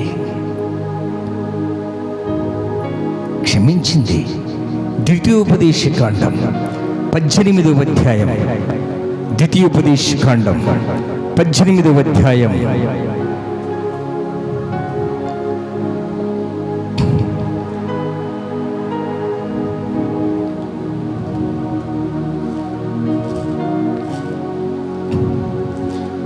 21వ వచనం చదవండి. 20వ వచనం చదువు. 21వ అధ్యాయం 18వ వచనం. ఒకని కుమారుడు, బాగా వినండి, ఒకని కుమారుడు మొండివాడై తిరుగుబడి తండ్రి మాట గాని తల్లి మాట గాని వినక ఉండి వారు అతన్ని శిక్షించి తరువాత అతడు వారికి విధేయుడు కాకపోయిన ఎడల అతని తల్లిదండ్రులు అతన్ని పట్టుకొని ఊరి గవిని యొద్ద కూర్చుండి పెద్దల యొద్దకు అతన్ని తీసుకుని వచ్చి, మా కుమారుడైన వీడు మొండివాడై తిరుగుబడి ఉన్నాడు, నా మాట వినక తిండిపోతును త్రాగుబోతును ఆయనని ఆ ఊరి పెద్దలతో చెప్పవలెను. అప్పుడు ఆ ఊరి ప్రజలందరూ ఏమిటితో కొట్టారట? రాళ్ళతో అతన్ని చావకొట్టిరి. ధర్మశాస్త్రము చంపేస్తుంది, యేసు క్రీస్తు కృప రక్షిస్తుంది. ధర్మశాస్త్రము నిన్ను శిక్షిస్తుంది, యేసు క్రీస్తు కృప నిన్ను క్షమిస్తుంది. ఈరోజు ఈ శబ్ద యంత్రము ద్వారా వింటున్న ప్రియ తల్లి, ప్రియ చెల్లి, ప్రియ అన్న, ప్రియ తమ్ముడు, అంత గొప్ప ఓడకు ప్రమాదము రావడానికి ఒక వ్యక్తి చేసిన తప్పు ఓడ ప్రమాదములో పడిపోయింది. దేవుని ప్రజలను ఓటమిగా చేసింది ఆకాను చేసిన తప్పు. ఒక్క ఆకాను తప్పు పాపము చేయడం వలన, ఒక ఆకాను శపించదానిని దొంగిలించి దాచుకోవడం వలన, తన తప్పు తెలుసుకోకుండా ఉండడం వలన ఇశ్రాయేలు ప్రజలందరూ ఓడిపోయారు. చివరికి ఆ శాపము ఎవరి మీదకి వచ్చిందట? తన కుమారులకు, తన కుమార్తెలకు, గొర్రెలకు, ఎడ్లకు, గాడిదలకు, వీటన్నిటినీ సర్వమును తీసుకుని పోయి ఆకోరు లోయలో కాల్చి వేశారట. తన ఆస్తి సంపద కూడా. నా రెండు చేతులెత్తి దైవజనంగమా వేడుకుంటూ ఉన్నాను, సమూహముగా దేవుణ్ణి ఆరాధించడం, సామూహిక ప్రార్థన, సామూహిక పరిశుద్ధత, సామూహిక పరిచర్య దేవుడు ఎన్నుకుంటూ ఉన్నాడు. ఒక కుటుంబంలో సామూహికంగా సమిష్టిగా కృషి చేస్తే ఆర్థికంగా కుటుంబం బలపడుతుంది. ప్రియులారా, ఒక వ్యక్తి కష్టపడి 10 మందిని పోషించాలంటే ఆ వ్యక్తి చాలా కష్టం. సామానులు భారమైనవా, పాపము భారమైందా? చెప్పండమ్మా. పాపమే భారం. దేవుని దృష్టిలో ఎన్ని సామాన్లు వాళ్ళు పారేసినా కానీ ఓడ చులకనైపోయిందా? కాలా. ఓడ చులకన కాలేదు, ఓడ తేలిక కాలే. ఎప్పుడైతే యోనాను ఎత్తి సముద్రములో పడవేశాడో ఓడ చులకనైపోయింది. ఓడను చంపమని కాదు, కానీ అతనిలో ఉన్న పాపాన్ని దేవుడు చంపాడు. ప్రియ దైవ జనాంగమా, ఏలీ తన కుమారుడు, ఏలీ దైవజనుడే. కుమారులు దౌర్భాగ్యులు, దుర్మార్గులు. ఆ దుర్మార్గులు చేసిన తప్పు వలన తన తండ్రి కిరీటము పడిపోయింది. ఆయన ఒక యాజకుడు. ఏంటన్నా, ఇలా చేయకూడదు కదరా, మందిరమునకు వస్తున్నారా వారు స్త్రీలు, వారిని ఎందుకు ఇలాగూ చేశారు అని ఆ తండ్రి మందలిచ్చినప్పుడు ఒక్కరు కూడా తండ్రి మాట వినలేదు. ఈరోజు ఎన్ని కుటుంబాలు లేవు.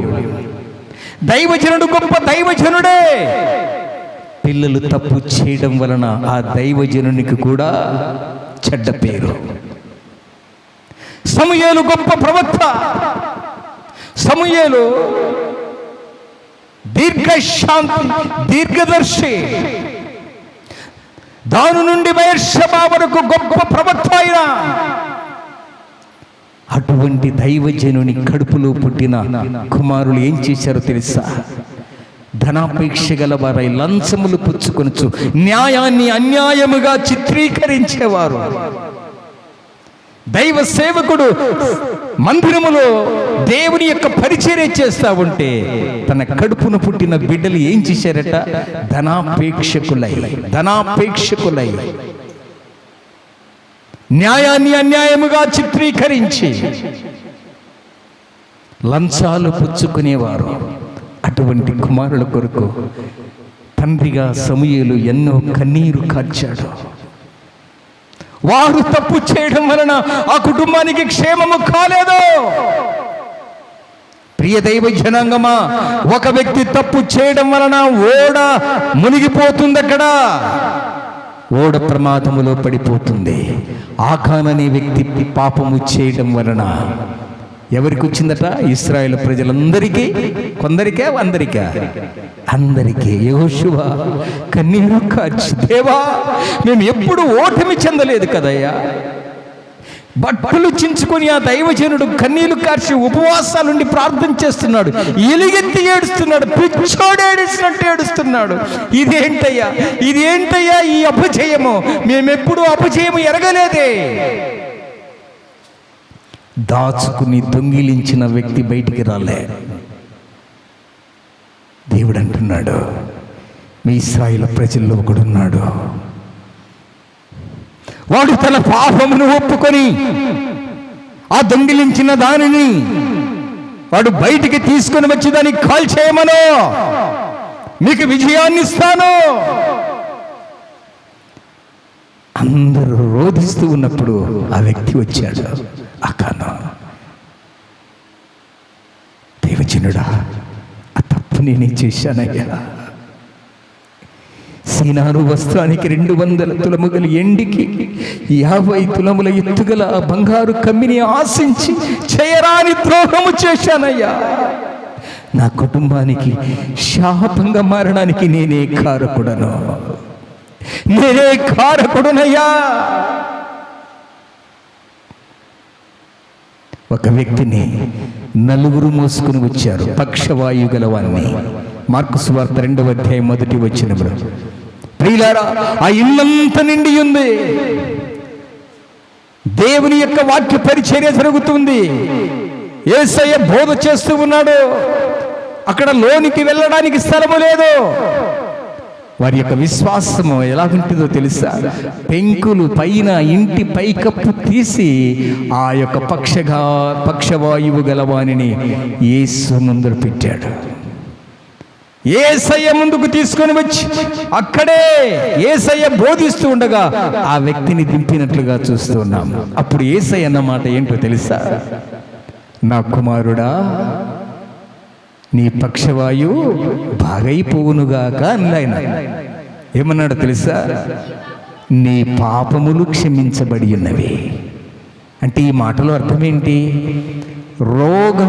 రోగము భారమైనదా, పాపము భారమైనదా? రోగము భారమైనదా, పాపము భారమైనదా? పాపము భారమైంది. అందుకే ఆయన నీ రోగము బాగగునుగా కన్లైనా ఏమన్నాడు తెలుసా? నీ పాపాలు పోతే నువ్వు బాగా, నీ రోగం కూడా పోయినట్టే అన్నాడు. ప్రియ దైవ జనాంగమా, సామానులు భారమైనవా, పాపము భారమైనదంటే పాపము భారమైనది. చిక్కులు పెట్టే చిన్న పాపమైనా కానీ, అది సులువుగా చిక్కులు పెట్టే చిన్న పాపమైనా కానీ, నీ దేహములో ఉన్న అవయవము చిన్న నాలుకే, అది కనిపించదు. నీ ఇంటిని తగిలేస్తుంది, 10 ఇండ్లకు నిప్పు పెట్టేస్తుంది అది. అందుకే యాకోబు భక్తుడు అంటాడు, చిన్న అవయవమే సర్వ శరీరమునకు చిచ్చు పెట్టే నీ నాలుక, అది అవయవములో చిన్నదే కానీ అది లోపల ఉంటుంది, కానీ అది దహించు అగ్ని లాంటిది. మనిషిని యొక్క దేహములో 78 అవయవాలు ఉన్నాయి. ఈ 78 అవయవాలలో అతి చిన్నది నాలుక. ఈ నాలుక మనకు కనిపించదు, కానీ సర్వ శరీరమునకు చిచ్చు పెట్టేది నాలుక. ఒక చిన్న విషపు డ్రాపు, గ్లాసులో పాలు, గ్లాసు నిండా పాలను కలుషితము చేసేది ఒక చిన్న పాయిజన్ డ్రాప్. ఒక్క చుక్క పాయిజన్ వేస్తే పాలంత విషమే. ఒక చిన్న అగ్ని అడవంత తగిలి పెడుతుంది. ఒక చిన్న నాలుక కాపురాలను కూల్చేస్తుంది. అందుకే అన్నాడు, నోరు మంచిదైతే ఊరు మంచిదైతేదయ్యా. నీ నోరు మంచిదైతే ఊరు మంచిదైతుంది. నీ నాలుక మంచిదైతే 78 అవయవాలకు శక్తినిస్తుంది. ప్రియులారా, సమిష్టిగా ప్రార్థించండి, సమిష్టిగా పరిచర్యలో ఉండండి. సమిష్టిగా పరిచర్య నిజముగా ప్రియులారా, పరిచర్యలో మనమందరము భాగస్వాములు కావాలి. పరిచర్యలో సమిష్టిగా ఉండాలి. ఒక చెయ్యి కష్టపడితే ఈ చెయ్యి చూస్తూ ఊరుకోదండి. ఉదయాన్నే తల్లి వచ్చింది 9 గంటలకి, ఏమ్మా ఇప్పుడు మా వాచ్యమన జడిపోయిందా తల్లి అని అంటే, లేదన్నా నిన్న ఊడవలేదు కదా, ఈరోజు ఊడుస్తామని వచ్చాను. చర్చి ప్రియులారా, ఒక వేదన పరిచర్యలు మనం పాలిభాగస్థులము కావడం, సమిష్టిగా ప్రార్థన చేస్తాం.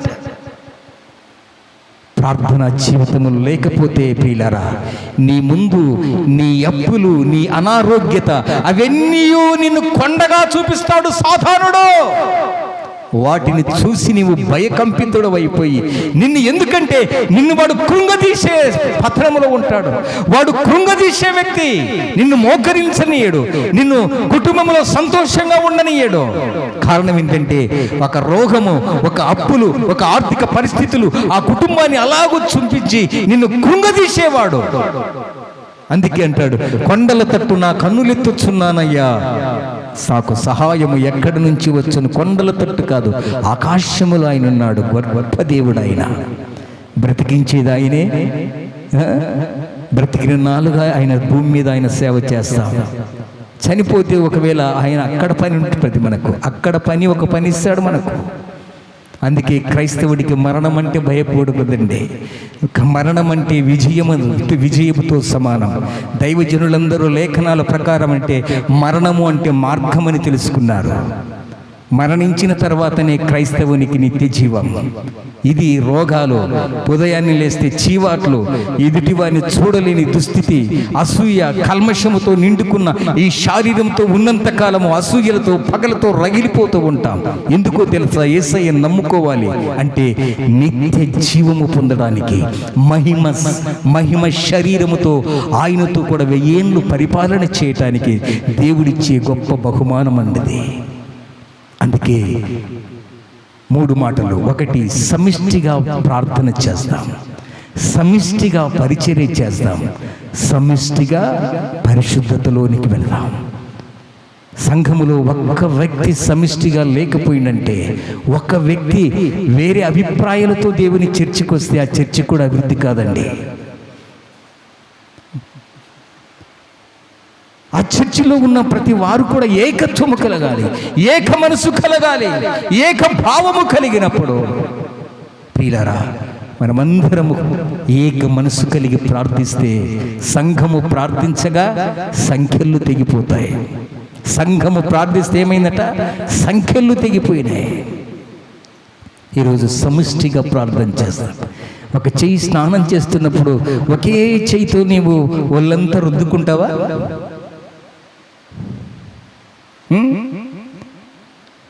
సోప్ పట్టుకున్న చేతిని నువ్వు రుద్దుకోగలవా? స్నానం చేసేటప్పుడు సబ్బు అంటించగలవా? ఈ చేతితో సోపు పట్టుకున్నావు, ఈ చేతినే నీ చెయ్యికి సోపు రాయగలవా?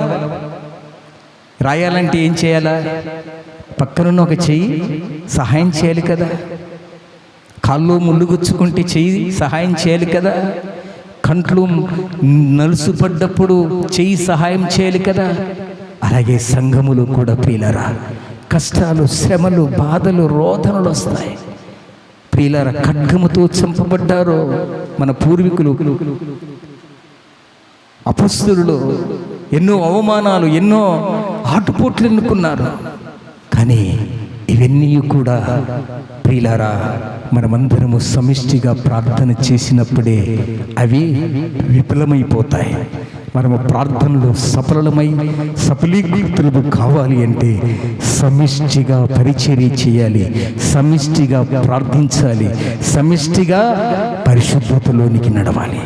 మన కుటుంబం అంతయు ఏ డెక్క విడబోకుండా. అందుకే భోజనపు బల్ల చుట్టూ నీ పిల్లలు ఒలీవ మొక్కల వలె ఉందరు. ఎప్పుడైతే నీవు పిల్లల్ని అక్కడ కూర్చోబెట్టి రండ్రా, కూర్చోండ్రా, ప్రార్థన చేసుకుందాంరా అంటే ఎప్పుడైతే వంగుతాడో ప్రియులారా వాడు నీకు విధేయుడు. మీరు చేసుకోండి, నేను తర్వాత తింటలే అంటే వాడికి ఎప్పుడు వాడు వనిలో సాతాను ఉందని అర్థం. వాడు సమిష్టిగా ప్రార్థనలో ఏకీభవించలేడు, తల్లిదండ్రుల దగ్గర కూర్చోలేడు. పాపం చేస్తున్న వ్యక్తి ఏకాంతం కావాలి వాడికి. దైవజనాంగమా, సామాను కంటే భారమైనది మనిషిని యొక్క పాపం.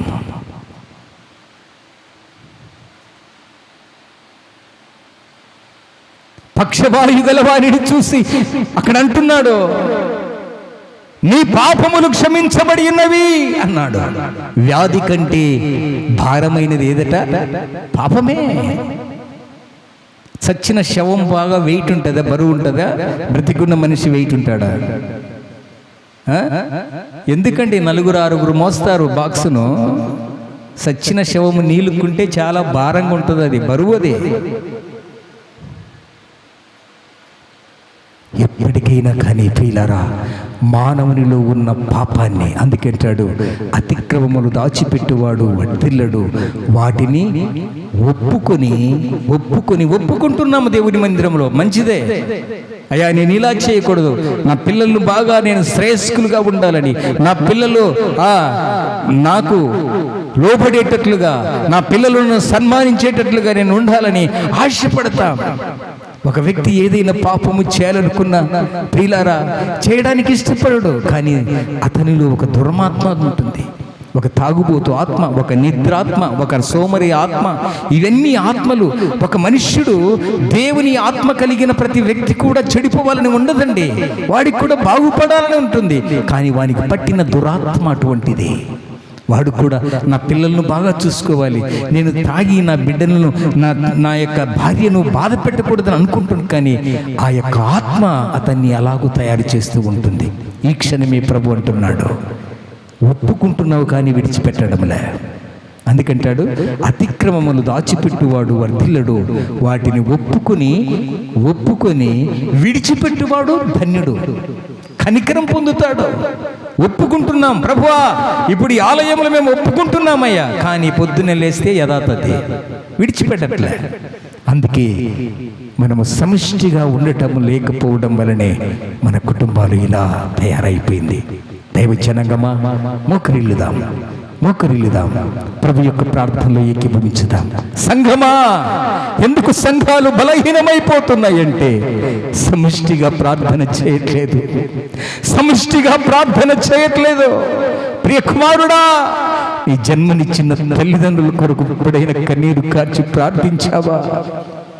ఓ సంఘమా, కన్నీరు కార్చి నీ దైవ సేవకుని కోసం ఎప్పుడైనా నీవు ప్రార్థించావా? సమిష్టిగా ప్రార్థన కనుమరుగైపోయింది.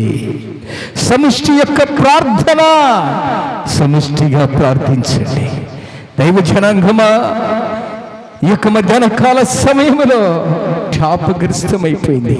అకాను చేసిన పాపానికి ఆ దేశ ప్రజలకు అపజయము కలిగింది. ఒక్కరి యోనా చేసిన పాపానికి ఓడందరికీ, ఓడలో ఉన్న ప్రజలందరికీ అయినా ప్రమాదములో పడిపోతున్నారు. మా కుటుంబాలు ప్రమాదములో పడిపోతున్నాయి. దేవా, మా రెండు చేతులెత్తి ప్రార్థిస్తున్నాం, సహాయం చేయండి తండ్రి. దేవా, సహాయం చేయండి. ఎంతగా ప్రార్థించినా ఫలితమే లేదని, ఎంతగా మొరపెట్టినా ప్రయోజనము లేదని, ప్రార్థించుట మానకు, ప్రభు పాదాలు వీడకు,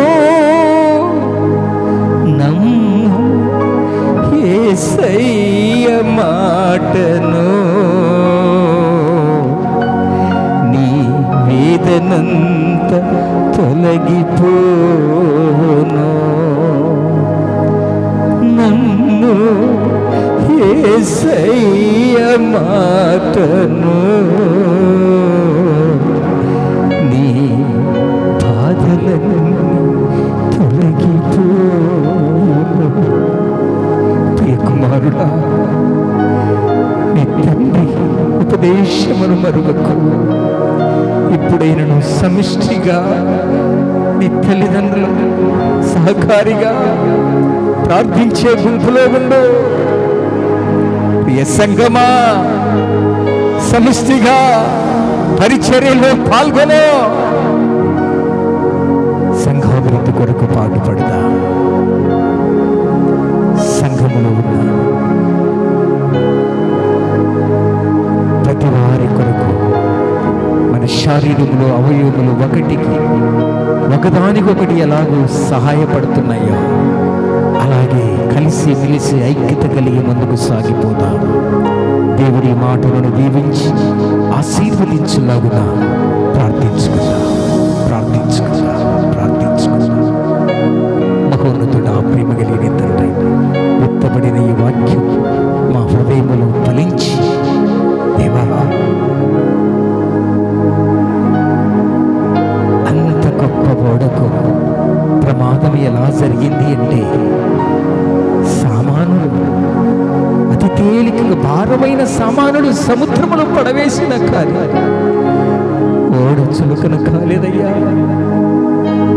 ప్రభువా, యోనాలో ఉన్న అతిక్రమం పాపమే భారమైనది. ఆ భారమైన ఆ పాపాన్ని ఎన్ని సముద్రములో పడవేసినప్పుడు ప్రభువా, సముద్రమంతా నిమ్మలమైపోయింది. మేము కూడా మా అతిక్రమములు దాచిపెట్టకుండా మా పాపములని క్షమించగలిగిన దేవుడు. ధర్మశాస్త్రము ఒక వ్యక్తిని శిక్షిస్తుంటే నీ కృప క్షమిస్తుందయ్యా, నీ కృప క్షమిస్తుందయ్యా. ఒక స్త్రీ వ్యభిచారం ఇచ్చేస్తే ఆ స్త్రీని రాళ్ళతో కొట్టి చంపమన్నది ధర్మశాస్త్రం. నీ కృప అదే స్త్రీని, అమ్మా ఇక మీదటి నీవు పాపము చేయకము అని క్షమించింది నీ కృప. ఒక వ్యక్తి ధర్మశాస్త్రము, ఆ ధర్మశాస్త్రము నీటిని రక్తముగా మార్చితే నీ కృప నీటిని ద్రాక్షారసముగా మార్చిందయ్యా. ఒకడు మొండివాడై తిరుగుబాటు చేస్తే ఆ మొండివాడు తిరుగుబాటు చేసిన వారిని ధర్మశాస్త్రానుప్రకారముగా ఆ కుమారుని రాళ్లతో చావకొట్టిందయ్యా ధర్మశాస్త్రం. నీ కృప తప్పిపోయిన కుమారుణ్ణి అలాగే సేనాదయము పట్టి వాడు సమాధులలో నివాసము చేస్తూ తన్ను తాను గాయపరుచుకునేవాడు. తల్లిదండ్రుల మాట వినకుండా సమాధుల్లో నివాసము చేసేవాడు. ఎంత బంధించినా వాడు ఆ చైలను తొత్తినీలుగా చేసుకుని ఒక దురాత్మ కలిగిన వాడు. అలాంటి దురాత్మ కలిగిన వారి కోసం అయ్యా నీవు గెరాసేనుల దేశమునకు వెళ్ళి సముద్ర మార్గమున వెళ్ళి ఆ వ్యక్తిని బాగుపరచాలని ఆశ్రయముతో ఆ వ్యక్తిని బాగు చేశావయ్యా. బాగు చేశావు. వారిలో ఉన్న పాపాన్ని తీసివేసి వాడు స్వచిత్తుడై నీ పాదాల దగ్గర బ్రతుకుచున్నాడు. అవును తండ్రి, సామాను కంటే భారమైనది పాపం అయ్యా. రోగము కంటే భారమైనది పాపం.